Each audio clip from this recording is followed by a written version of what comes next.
Hello there guys, welcome back. In this section we're going to start working on the constraining. By the time you see this class, most likely I will be teaching you exactly what all the items in this menu, which is the constraint menu. You've got the parent constraint, point constraint, ordering constraint, scale constraint. We're probably going to use in this point, I'm not sure, but most likely going to be parent, orient, scale, aim, and definitely ball vector. There's other ones here as well, normal, geometry, tangent, but we hardly use these ones.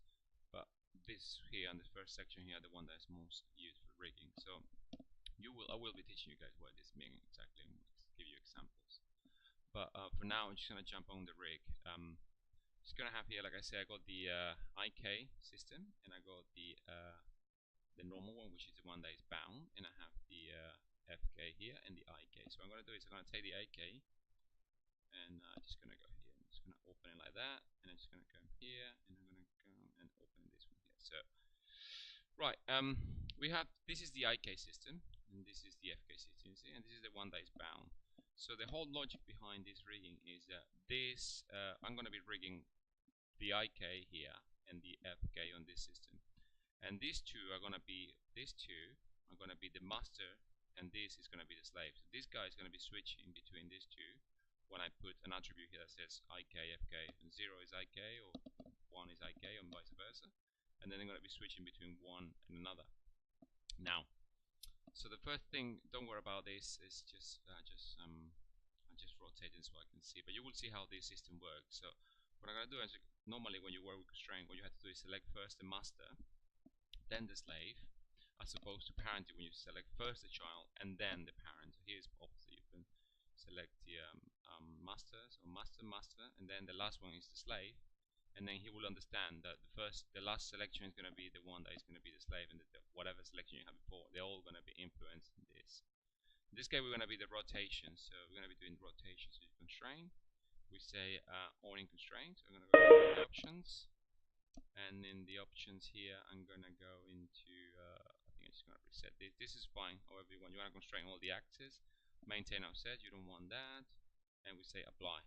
So notice that this guy went between them. So now this guy here, which is the left shoulder, which is the one that is bound, has this little bluish entries here, which means that this guy, this rotation X, Y, and Z is being controlled by this node, which is the constraint, the ordering constraint node.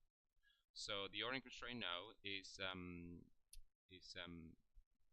pretty much averaging the rotation of this guy, see here, between the average between this and this, and then what we're gonna do is now I'm gonna it's pretty much what, now that this is all being controlled by these two guys. So the idea is, just to show you here quickly, the idea is that these two, you see here, left shoulder IK, left shoulder FK. That's why it's quite important that they are quite renamed, because these guys are not renamed like this. It will take the constraint will take the two names here, so it's always good to have this everything renamed so you understand what's happening, because otherwise your point appears here join 1, join 5, 6, 7. You don't even know what's going on. Even if you change it later and rename it, until recently, I don't know if they are updated in this version, this didn't change, it stayed like that.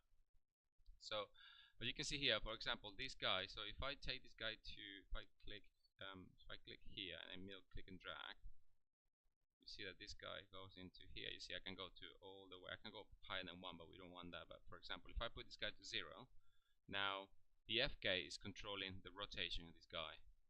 If I put this guy back to 0, both of them, so pretty much is off. This guy is not controlled by either of these two. So if I take, for example, this to 1, you see it goes back to there. So if I take this guy back to 1, you can see this is the average. So if I put 1 here, it's average. So even if I take now this guy, because it's being average, so if I rotate this guy more, you can see that they sort of, it's always going to give me the average, the position between these two.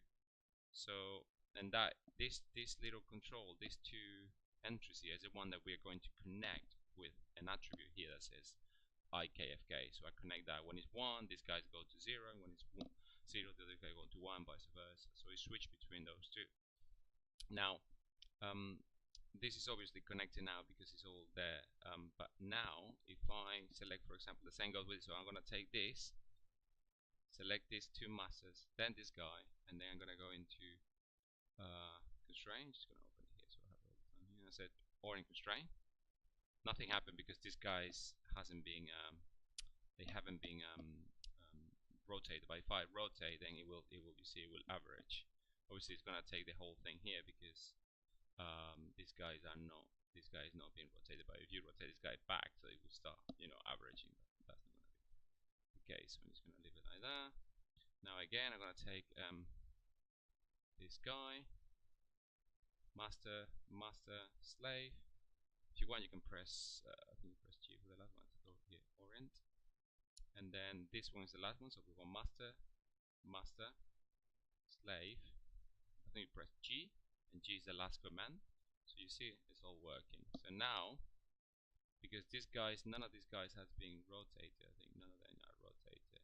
It's fine, they all zero out. That's very important. That's why it should be all zero out, guys, because if you don't have any of these zero out, then this guy will gonna start flipping crazy because he's trying to average between the two positions. So that's all zero, that's all zero. So now if I put these guys back to zero, it seems like nothing happening. It's because they're all on top of each other. So that should go back to the way it was. So now if I select this guy here, you see it's all zero, left shoulder. So and that's what you have to do for all of them. You have to do it for the right hand side, and you have to do it for the legs. So let's do the legs quickly here. So I'm gonna take I'm going here because it's difficult. When you have it one on top of another, it's difficult to select them. So what I'm gonna do is I'm going to go into here. Where is that guy? So I got it here. So I got the left hip, and I got the left hip IK. Sorry, not this is the left hip IK and the left hip FK. So I'm gonna move the FK here. I think I'm gonna put it up like that, and I'm just gonna move the IK in like this. You see, there's a moment nothing happened because we haven't created any constraint. So you operate master, slave. I'm selecting this joint here. If you select the bar here, it will select the top joint, which is the IK. Obviously, if you select this one, it will select the one on top, which is the knee. The one select this. It's easier to select the other way. So you got these, master, slave, and we say orient. You see now it averaged like it happened before. Saying here master, slave. Press G for the last command. It does it for you. The same happened here. We got here master, slave, press G, and this one here, the last one here, master, we press here master, and slave, which is this one. We're not taking the tip. This is not a tip because remember the tip is only there to make it look nice, really. It just says good practice, but this joint wasn't bound to the skin, so it doesn't matter. We're not gonna. In fact, that joint is not here, so we don't have to rotate it to control it. We press G, the last command. So that's it. So now these guys, we say they are averaging between the two. So if I do any rigging on the IK, it will influence this. And the moment it's averaging because this guy here has an influence of both. So if I put the FK to 0, which we want to animate later, you see this guy goes back there. You see that's only taking this, and not taking consideration the other one. So just gonna take these guys back to these guys. For example, I'm gonna take the AK back to 0, and I'm gonna take this guy back to 0. And we got that, and we got that. That's all done. So now when we manipulate, like I said, when we manipulate, for example, the IK, then this guy will work. Obviously, we have to animate these guys. When this happens, when we are in IK mode, this guy will be 0, and this guy will be 1, which means that 100% the influence on the IK joint and not percent on the FK joint, and vice versa if we want to work on an IK FK. So just gonna undo that. So and that's it for that, guys. I'm gonna do the other ones, and then I'm gonna come back with the rest done, and then we're gonna move on into creating quickly before we move on the set driven key. So we're gonna create here an attribute, and then we're gonna assign the connection for the constraint that we just created. Okay, guys, thank you very much. See you later. Bye bye.